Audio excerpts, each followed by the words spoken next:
Hour of the Wolf wasn't just another psychological horror thriller. It was Ingmar Bergman's darkest confession, a film so disturbing that even the people who made it weren't sure it should exist. There's a version of this movie most people have never seen.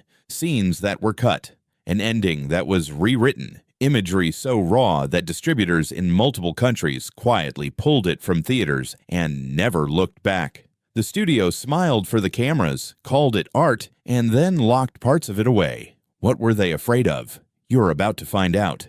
These are 12 creepy facts about Hour of the Wolf, and hidden in them is the shocking truth that a lost cut of this film contained sequences Bergman himself wanted buried. Number 1. Bergman didn't write this script in a studio office or a cozy cabin. He wrote it in a psychiatric ward. In the mid-1960s, Bergman checked himself into Sophia Hemmet Hospital in Stockholm, suffering from what he later described as a complete nervous collapse, insomnia, hallucinations, the feeling that the walls were watching him. Sound familiar? That's basically the plot of the movie. He started scribbling notes for what would become Hour of the Wolf while he was still a patient, still medicated, still hearing things in the dark. The sweat on the pages was real. According to Bergman's own autobiography, the script was pulled directly from his worst episodes. He didn't imagine the horror, he lived it. And that changes everything about what you're about to hear next. Number 2.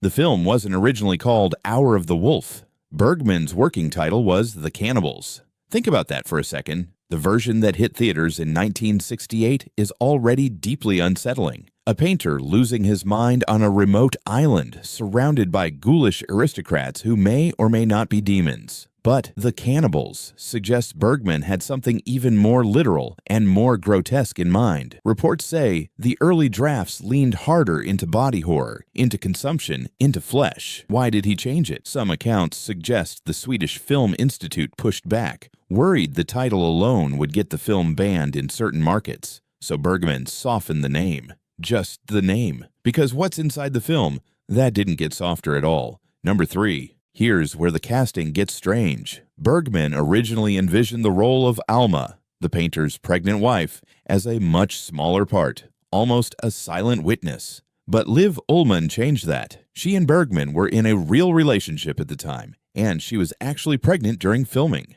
That's not movie magic. That belly is real. The exhaustion on her face during the monologue scenes? Real. She later said the line between her life and the character's life disappeared completely. The cold Baltic wind on Fårö Island cut right through her costume. She was tired, she was scared, and Bergman kept the cameras rolling. Some crew members claimed he deliberately pushed her emotional limits to get authentic reactions, and those reactions are burned into every frame. Number 4. Now watch this. The island of Fårö, where Bergman shot the film, wasn't just remote. It was restricted. In the late 1960s, Fårö was partially a Swedish military zone. Bergman had to get special permissions to film there, and even then, certain areas were off-limits. The crew worked in near isolation. No nearby towns, no hotels, just a handful of farmhouses and the constant sound of wind and waves. The lighting crew reported that the electrical supply was so unreliable they sometimes worked by gasoline generators that would cut out without warning, plunging the set into total darkness. Stale air in the makeshift indoor sets. Silence broken only by the ocean. Multiple crew members later said the location itself felt cursed, and the isolation bled directly into the performances.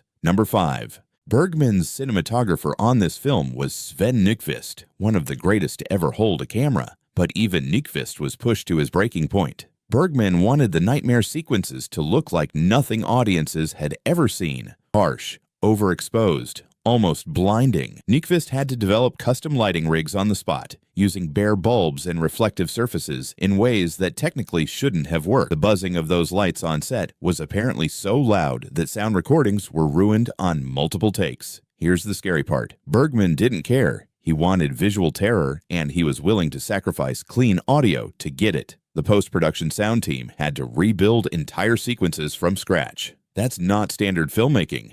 That's obsession. Number 6. Several of the demon party sequences were cut before release, and not by censors, by Bergman himself. According to production accounts, there were filmed scenes inside the castle that went significantly further than what ended up in the 69-minute theatrical cut. We're talking imagery that reportedly depicted more explicit violence, more surreal body distortion, and a longer, more disturbing version of the boy on the rock scene. Bergman screened an early cut for a small group at Svensk Film Industry, and reports say the room went dead silent. Not impressed, silent, disturbed, silent. Within a week, several minutes were scrapped. What was in those minutes, Bergman never fully said, but he once hinted that he cut the scenes not because they were bad, but because they were too honest. Number 7, and this is where it gets weird. The film's runtime is unusually short, just under 90 minutes in most versions, but some crew members and Bergman scholars have long claimed that a longer cut existed, running closer to 105 or 110 minutes. This so-called extended version has never been officially confirmed by the Swedish Film Institute, but references to additional scenes appear in production logs and Nyqvist's personal notes.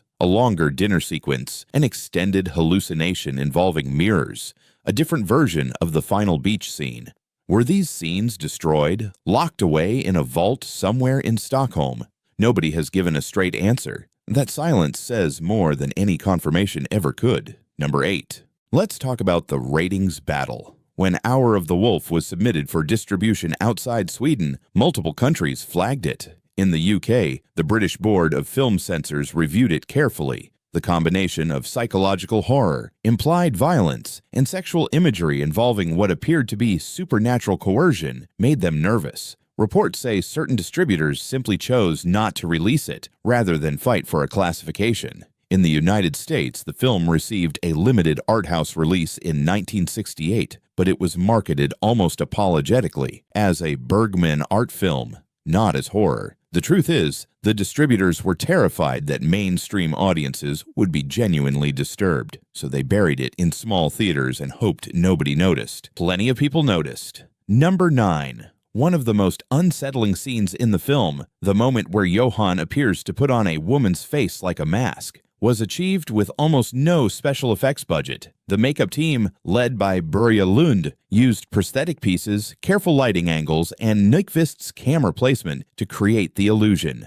No CGI, no optical tricks, just latex, cold cream, and a metal tray of tools under flickering light. Max von Sydow had to sit in a chair for nearly 3 hours to get the application right, breathing through his mouth, sweat pooling under the edges of the prosthetic. The result is one of the most iconic images in European horror cinema. And it cost almost nothing. Sometimes the cheapest tricks leave the deepest scars. Number 10. Max von Sydow almost didn't take the role. He'd already worked with Bergman on multiple films, and by the late 1960s, he was starting to pursue international projects.